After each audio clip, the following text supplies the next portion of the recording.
قرآن پاک نے کہا یہودیوں پہ اللہ نے ذلت مسلط کر دی ہے، یہ ذلیل ہے، ان کا کوئی دیش نہیں، یہ جہاں انہوں نے قبضہ کیا ہوا نا فلسطین میں، یہ قبضے کی جگہ ہے اور ایک مٹھی بھر ملک ہے، شاید 60-70 لاکھ آبادی ہو اسرائیل کی۔ اگر امریکہ اس کی مدد نہ کرے تو اسرائیل قائم نہیں رہ سکتا، اور اس کے گرد 12-14 اسلامی ملک ہیں۔ بیت المقدس مسجد اقصیٰ معمولی جگہ نہیں، حضور نے فرمایا 3 سفر کرو تو سمجھنا ہم عبادت کر رہے ہیں۔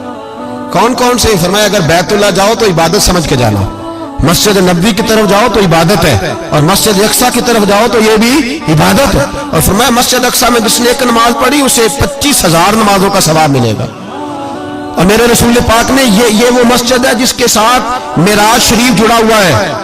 قرآن پاک نے کہا کہ اس مسجد میں سبحان اللہ اسریٰ بعبدہ لیلا من المسجد الحرام الی المسجد الاقصیٰ۔ مسلمانوں، قرآن کہتا ہے کہ تمہارے معراج کی شان رسول پاک کی مسجد اقصیٰ سے جڑی ہے۔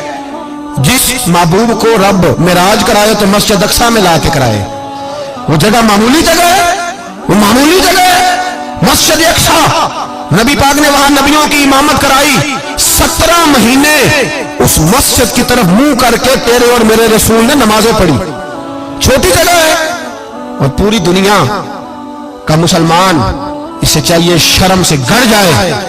ایک امریکہ کا صدر بول کے کہتا ہے کہ اسرائیل کو اجازت ہے اسے دارالحکومت بنائے، اور مسلمان حکمران بیان دے رہے ہیں ظالموں، لٹیروں، تم اپنی سیاستیں چمکانے کے لیے پہلے ایک دوسرے کو گالیاں دیتے ہو، پھر اکٹھے بیٹھ جاتے ہو نمبرنگ کرنے کے لیے۔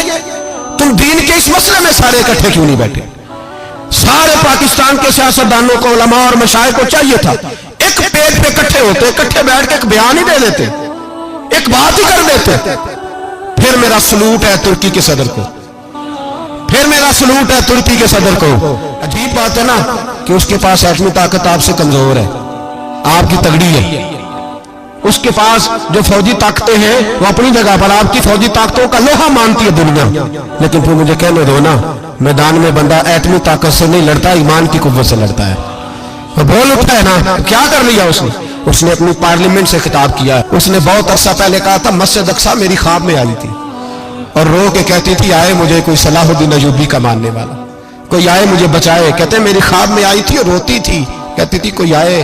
اور ایک شاعر نے کہا ہے مسجد اقصیٰ نبی پاک کو بھی بلاتی ہے، کہتی ہے ایک بار پھر طیبہ فلسطین میں آ، راستہ دیکھتی ہے پھر مسجد اقصیٰ تیرا، ایک بار پھر سے طیبہ سے فلسطین میں آ، راستہ دیکھتی ہے پھر مسجد اقصیٰ تیرا۔